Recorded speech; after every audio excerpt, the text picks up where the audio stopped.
Hi all, SSAG വെബ്സിൻ്റെ പുതിയൊരു വീഡിയോയിലേക്ക് എല്ലാവർക്കും സ്വാഗതം. സെറ്റ് ഹിസ്റ്ററിയുടെ ഒരു ക്ലാസ്സാണെന്ന് നമ്മൾ ചെയ്യുന്നത്.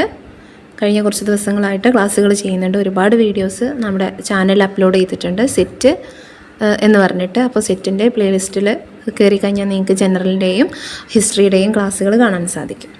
ഓക്കെ, അപ്പോൾ പ്രധാനപ്പെട്ട ചോദ്യങ്ങൾ വിത്ത് അതിൻ്റെ എക്സ്ട്രാ ഫാക്ട്സ് കൂടെയാണ് നമ്മൾ പറയാൻ ഉദ്ദേശിക്കുന്നത്. അപ്പോൾ അതിന് മുന്നേ ആയിട്ട് നമ്മുടെ പെയ്ഡ് കോഴ്സിന്, അതായത് ഒരു വാട്സാപ്പ് ക്ലാസ് ഹിസ്റ്ററിക്ക് വേണ്ടിയിട്ട് ഒരു വാട്സാപ്പ് ക്ലാസ് നമ്മൾ പ്രൊവൈഡ് ചെയ്യുന്നുണ്ട്. PDF നോട്ട്സ്, റെക്കോർഡഡ് ക്ലാസ്സുകളും അതുപോലെ തന്നെ PDF notes and WhatsApp audio ക്ലാസ്സുകളായിട്ട് ലൈവ് ക്ലാസ് ഉണ്ടായിരിക്കില്ല. അപ്പോൾ ചെറിയൊരു എമൗണ്ടിനാണ് ഹിസ്റ്ററിയും അതുപോലെ തന്നെ ജനറൽ പേപ്പറിൻ്റെ നോട്ട്സൂടെ, പ്രധാനപ്പെട്ട നോട്ട്സൂടെ അതിൻ്റെ കൂടെ പ്രൊവൈഡ് ചെയ്യുന്നതായിരിക്കും. അപ്പോൾ ആവശ്യമുള്ളവർ, ഒരു ക്രാഷ് കോഴ്സാണ്, ആവശ്യമുള്ളവർ കോൺടാക്റ്റ് ചെയ്യുക. ആദ്യ ചോദ്യം, രാമാനുജാര്യ, അതുപോലെ ഒരു മാച്ച് ദ ഫോളോയിങ് ആണ്. രാമാനുജാര്യ, ശങ്കരാചാര്യ, മാധവാചാര്യ, വല്ലഭാചാര്യ. അദ്വൈത, വിശിഷ്ടാദ്വൈത, ശുദ്ധാദ്വൈത, ദ്വൈത. അപ്പോൾ ഇതിൽ മാച്ച് ചെയ്യാനാണ് ചോദിച്ചിട്ടുള്ളത്. അപ്പോൾ ഇതിലെങ്ങനെയാണ് വരുന്നത് നോക്കാം. ഇവിടെ കറക്റ്റ് ഓപ്ഷൻ ഏതാണ് വന്നിട്ടുള്ളത്? കറക്റ്റ് ഓപ്ഷൻ 1B ആണ് വരുന്നത്. അതായത് രാമാനുജാര്യ ഏതാണ്?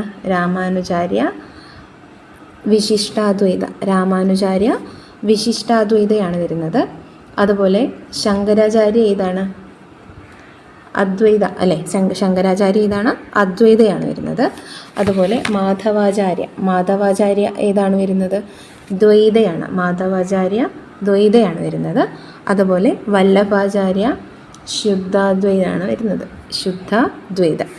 അപ്പോൾ രാമാനുജാര്യ ഏതാണ് വരുന്നത്? വിശിഷ്ടാദ്വൈത. ഇതൊരുപാട് തവണ ചോദിച്ചിട്ടുണ്ട് ഈ ഒരു ക്വസ്റ്റ്യൻ. രാമാനുജാര്യ വിശിഷ്ടാദ്വൈത, ശങ്കരാചാര്യ അദ്വൈത, അതെല്ലാവർക്കും അറിയുന്നതായിരിക്കും. മാധവാചാര്യ ഏതാണ് വരുന്നത്? ദ്വൈത. വല്ലഭാചാര്യ ശുദ്ധാദ്വൈത. അപ്പോൾ കറക്റ്റ് ഓപ്ഷൻ വരുന്നത് ഓപ്ഷൻ D ആണ്. ഓക്കെ, ഓപ്ഷൻ D ആണ് correct. Next, branch of philosophy which deals with values. ഫിലോസഫിക്ക് പ്രധാനമായിട്ടും 3 ബ്രാഞ്ചുകളുണ്ട് എന്നൊക്കെ നമ്മൾ പഠിച്ചിട്ടുണ്ട്. Epistemology, metaphysics, axiology. അപ്പോൾ അതിൽ ഏത് ബ്രാഞ്ച് ഓഫ് ഫിലോസഫിയാണ് വാല്യൂസുമായിട്ട് കണക്ട് ചെയ്യാൻ പറ്റുന്നത്, അല്ലെങ്കിൽ ഡീൽസ് വിത്ത് വാല്യൂസ്? ഏതാണ് വരുന്നത്? കറക്റ്റ് ഓപ്ഷൻ B ആണ് വരുന്നത്. ആക്സിയോളജിയാണ്. Axiology that deals with values. Axiology, the branch of philosophy, deals with എന്താണ്? Deals with values. Correct option ഏതാണ്? ഓപ്ഷൻ B ആണ്. ആക്സിയോളജി എന്താണ്? റിലേറ്റഡ് വിത്ത് അല്ലെങ്കിൽ ഡീൽസ് വിത്ത് വാല്യൂസ് ആണ്. അപ്പോൾ മെറ്റാഫിസിക്സ് എന്തായിരിക്കും? Metaphysics it's an area of philosophy ആണ്. Concerned with ഏതായിരിക്കും? What there is in the universe, അതായത് ഓണ്ടോളജി. അതുപോലെ നാച്ചർ ഓഫ് വാട്ട് എക്സിസ്റ്റ്, അല്ലെങ്കിൽ പ്രകൃതിയിൽ നാച്ചുറൽ എന്ത് എക്സിസ്റ്റ് ചെയ്യുന്നു, എന്ത് നിലനിൽക്കുന്നു, അല്ലെങ്കിൽ യൂണിവേഴ്സ് എന്താണ്, അങ്ങനെയുള്ള കാര്യങ്ങളാണ് മെറ്റാഫിസിക്സിൽ വരുന്നത്. അതേസമയം എപ്പിസ്റ്റമോളജി എന്താണ്? എപ്പിസ്റ്റമോളജി ഈസ് റിലേറ്റഡ് വിത്ത് എന്താണ്? നോളജുമായിട്ട് ബന്ധപ്പെട്ട് നിൽക്കുന്നതാണ്. അല്ലെങ്കിൽ ഹൗ വി അക്വയർ നോളജ്, അല്ലെങ്കിൽ how we know things about universe. നമ്മളെങ്ങനെ കാര്യങ്ങൾ പഠിക്കുന്നു, അല്ലെങ്കിൽ മനസ്സിലാക്കുന്നു, അറിയുന്നു, ഇങ്ങനെ നോളജുമായി ബന്ധപ്പെട്ടതാണ് ഏത്? എപ്പിസ്റ്റമോളജി. ഓക്കെ, അപ്പോൾ വാല്യൂസായിട്ട് കണക്ട് ചെയ്യാൻ പറ്റുന്നത് ഏതാണ്? അത് ഏതാണ്? ആക്സിയോളജിയാണ്. നോളജുമായിട്ട് കണക്ട് ചെയ്യുന്നത് എപ്പിസ്റ്റമോളജിയാണ്. Okay, next, the founder of Gahadavala dynasty. Gahadavala ഡൈനാസ്റ്റിയുടെ ഫൗണ്ടർ ആരാണെന്നാണ് ചോദിച്ചിട്ടുള്ളത്. ശ്രീഹർഷ, ജയചന്ദ്ര, ഗോവിന്ദചന്ദ്ര, ചന്ദ്രദേവ. ഗഹ്ഡവാല ഡൈനാസ്റ്റിയുടെ ഫൗണ്ടർ ആരാണ്? കറക്റ്റ് ഓപ്ഷൻ ചന്ദ്രദേവയാണ്. ആരാണ്? ചന്ദ്രദേവയാണ് ഗഹ്ഡവാല ഡൈനാസ്റ്റി ഫൗണ്ട് ചെയ്തിട്ടുള്ളത്. അപ്പോൾ ആരാണ് ഗഹ്ഡവാല ഡൈനാസ്റ്റി ഫൗണ്ട് ചെയ്തിട്ടുള്ളത്? ചന്ദ്രദേവയാണ്. ഓക്കെ,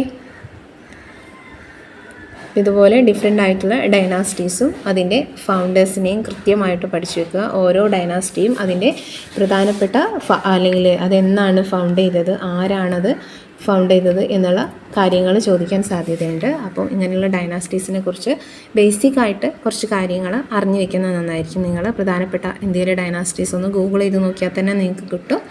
അപ്പോൾ അതൊക്കെ ഒന്ന് ജസ്റ്റ് മനസ്സിലാക്കി വെക്കുക. ബേസിക് ആയിട്ടുള്ള കുറച്ച് കാര്യങ്ങൾ അറിഞ്ഞു വെക്കുക.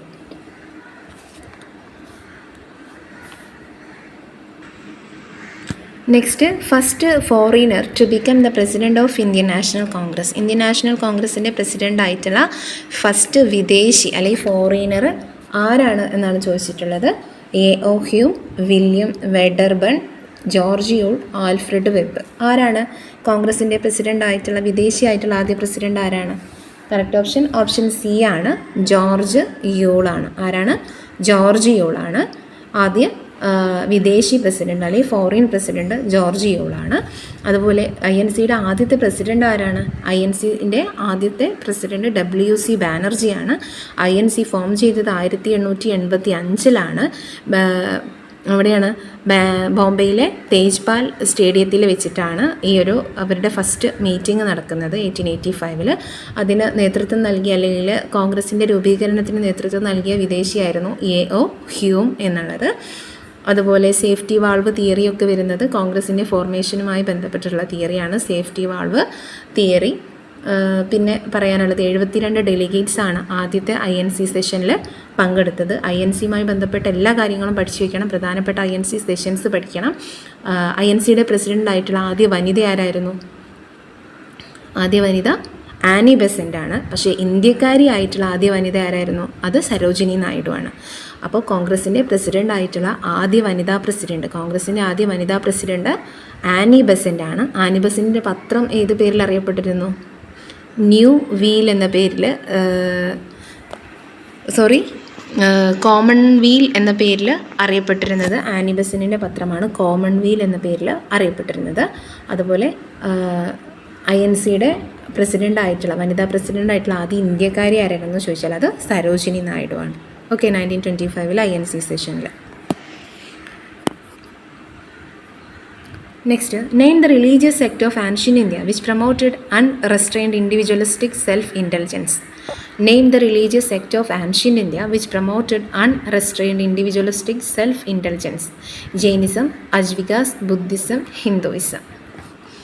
ഏതാണ് കറക്റ്റ് ഓപ്ഷൻ വരുന്നത്? കറക്റ്റ് ഓപ്ഷൻ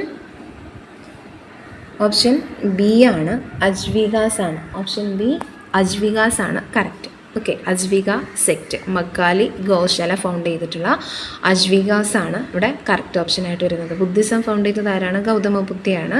അതുപോലെ ജൈനിസത്തിൻ്റെ ഫൗണ്ടറായിട്ട് നമ്മൾ പറയുന്നത് മഹാവീരയാണ്. മഹാവീര ജൈനിസത്തിൽ 24 തീർത്ഥങ്കാരാസ് ഉണ്ട്. അതിൽ 24ാമത്തെ തീർത്ഥങ്കാരയാണ് ആര്?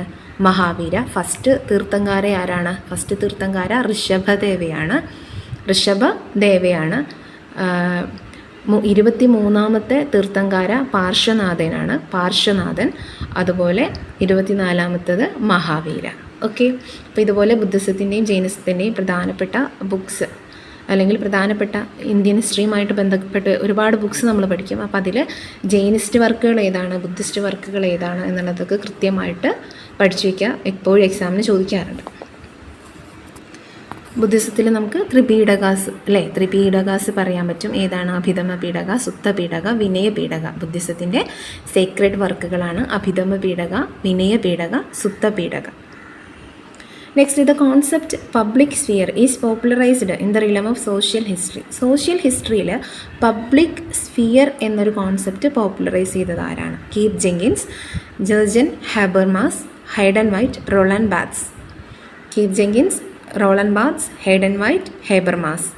ആരാണ് പബ്ലിക് സ്ഫിയർ എന്നൊരു കോൺസെപ്റ്റ് സോഷ്യൽ ഹിസ്റ്ററിയിൽ കൊണ്ടുവന്നത്? പബ്ലിക് സ്ഫിയർ എന്ന കോൺസെപ്റ്റ് ആരുടേതാണ്? പബ്ലിക് സ്ഫിയർ ജർജൻ ഹേബർമാസ് ആണ്. ഹേബർമാസിൻ്റെ കോൺസെപ്റ്റാണ് ഇത് നമ്മൾ പറഞ്ഞിട്ടുള്ള ഈ ഒരു പബ്ലിക് സ്ഫിയർ എന്നുള്ള concept. Keith Jenkins, Hayden white ഒക്കെ എന്തുമായിട്ട് കണക്ട് ചെയ്യാം? റോളാൻഡ് ബാത്സിനെയൊക്കെ നമുക്ക് എന്തുമായിട്ട് കണക്ട് ചെയ്യാം? പോസ്റ്റ് മോഡേണിസം അല്ലെങ്കിൽ പോസ്റ്റ് സ്ട്രക്ചറലിസം എന്നുള്ള ഐഡിയാസുമായി ബന്ധപ്പെട്ടൊക്കെ വരുന്ന ആളുകളാണ് കീത്ത് ജെങ്കിൻസ്, അതുപോലെ റോളാൻഡ് ബാത്സ് ഒക്കെ അല്ലേ.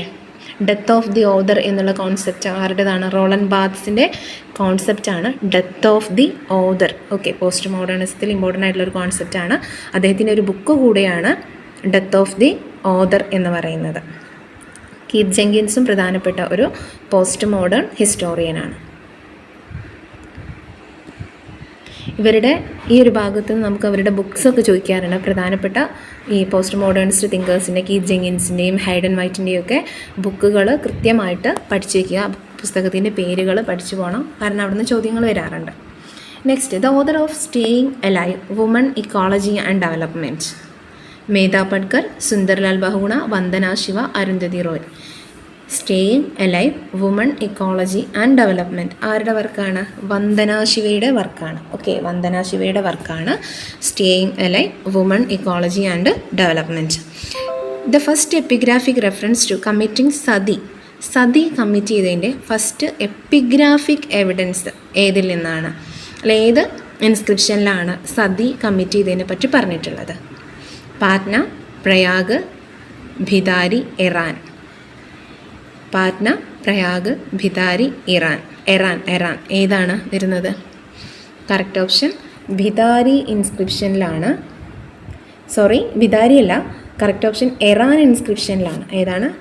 ഇറാൻ ഇൻസ്ക്രിപ്ഷനിലാണ് ഈ ഒരു സതിയെക്കുറിച്ച് മെൻഷൻ ചെയ്തിട്ടുള്ളത്. ഓക്കെ, അപ്പോൾ ഫസ്റ്റ് സതിയെക്കുറിച്ച് ഡീറ്റെയിൽസ് തരുന്ന ഫസ്റ്റ് എപ്പിഗ്രാഫിക് എവിഡൻസ് ഏതാണെന്ന് ചോദിച്ചാൽ ഏതാണ്? ഇറാൻ കോപ്പർ പ്ലേറ്റ് ആണ്. ഇറാൻ പ്ലേറ്റ് ആണ് നമുക്ക് സതിയുമായിട്ട് ബന്ധപ്പെട്ട ഡീറ്റെയിൽസ് തരുന്നത്. ഓക്കെ,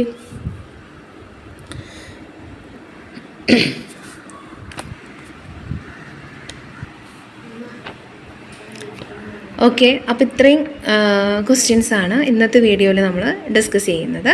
അപ്പോൾ പ്രധാനപ്പെട്ട എല്ലാ ചോദ്യങ്ങളും ഞാൻ പറഞ്ഞിട്ടുള്ള കാര്യങ്ങളൊക്കെ തീർച്ചയായിട്ടും നോക്കി വെക്കുക. തീർച്ചയായിട്ടും നിങ്ങൾക്ക് ആ കാര്യങ്ങളൊക്കെ പഠിച്ചു പോകുമ്പോൾ തീർച്ചയായിട്ടും എക്സാമിനെ നല്ല രൂപത്തിൽ സമീപിക്കാൻ പറ്റും.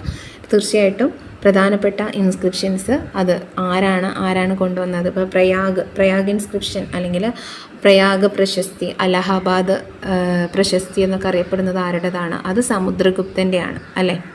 സമുദ്രഗുപ്തൻ്റെ ഇൻസ്ക്രിപ്ഷനാണ് ഇത് ഈ പ്രയാഗ് പ്രശസ്തി എന്ന് പറയുന്നത്. ഓക്കെ, അതുപോലെ ഇറാൻ കോപ്പർ പ്ലേറ്റ് ആരുടേതാണ്? ബുദ്ധഗുപ്തയുടേതാണ്. Eran inscription is crucial in reconstructing history of Gupta empire reconstruct ചെയ്യുന്നില്ല, അല്ലെങ്കിൽ അതിൻ്റെ ഹിസ്റ്ററി റീകൺസ്ട്രക്റ്റ് ചെയ്യുന്നതിൽ നമുക്ക് പ്രധാനപ്പെട്ട ഒരു സോഴ്സാണ് ഇത് ഇറാൻ ഇൻസ്ക്രിപ്ഷൻ വരുന്നത് ആരുടേതാണ്? ബുദ്ധഗുപ്തയുടേതാണ് അല്ലേ? ബുദ്ധഗുപ്തയുടേതാണ്. ഗുപ്ത ഡൈനാസ്റ്റി ഫൗണ്ട് ചെയ്തത് ആരാണ്? ചന്ദ്രഗുപ്തയാണ്. അപ്പോൾ അതുപോലെ ഫൗണ്ടർ ശ്രീഗുപ്തയാണ്. അതുപോലെ ഗുപ്ത ഇറ ഫൗണ്ട് ചെയ്തത് ചന്ദ്രഗുപ്ത ഫസ്റ്റാണ്. ഓക്കെ, ചന്ദ്രഗുപ്ത ഫസ്റ്റാണ്. പ്രധാനപ്പെട്ട കാര്യങ്ങളൊക്കെ മനസ്സിലാക്കി വെക്കുക. തീർച്ചയായിട്ടും ഇത്തവണ നിങ്ങൾക്ക് എക്സാം ക്വാളിഫൈ ചെയ്യാൻ സാധിക്കട്ടെ. അപ്പോൾ നമ്മുടെ പെയ്ഡ് കോഴ്സിന് ജോയിൻ ചെയ്യാൻ ആരെങ്കിലും ഉദ്ദേശിക്കുന്നുണ്ടെങ്കിൽ എത്രയും പെട്ടെന്ന് കോൺടാക്റ്റ് ചെയ്യുക. പുതിയൊരു ബാച്ച് നമ്മൾ സ്റ്റാർട്ട് ചെയ്യുന്നുണ്ട്. അപ്പോൾ ഓൾറെഡി നമ്മൾ ക്ലാസ്സുകൾ കൊടുക്കുന്നുണ്ട്. അപ്പോൾ പുതിയ ബാച്ച് സ്റ്റാർട്ട് ചെയ്യുന്നുണ്ട്. അപ്പോൾ ആവശ്യമുള്ളവർ കോൺടാക്റ്റ് ചെയ്യുക. അതുപോലെ നമ്മുടെ വീഡിയോസ് നിങ്ങൾക്ക് യൂസ്ഫുൾ ആയിട്ടുണ്ടെങ്കിൽ തീർച്ചയായിട്ടും ലൈക്ക് ചെയ്യാനോ ഷെയർ ചെയ്യാനോ മറക്കരുത്.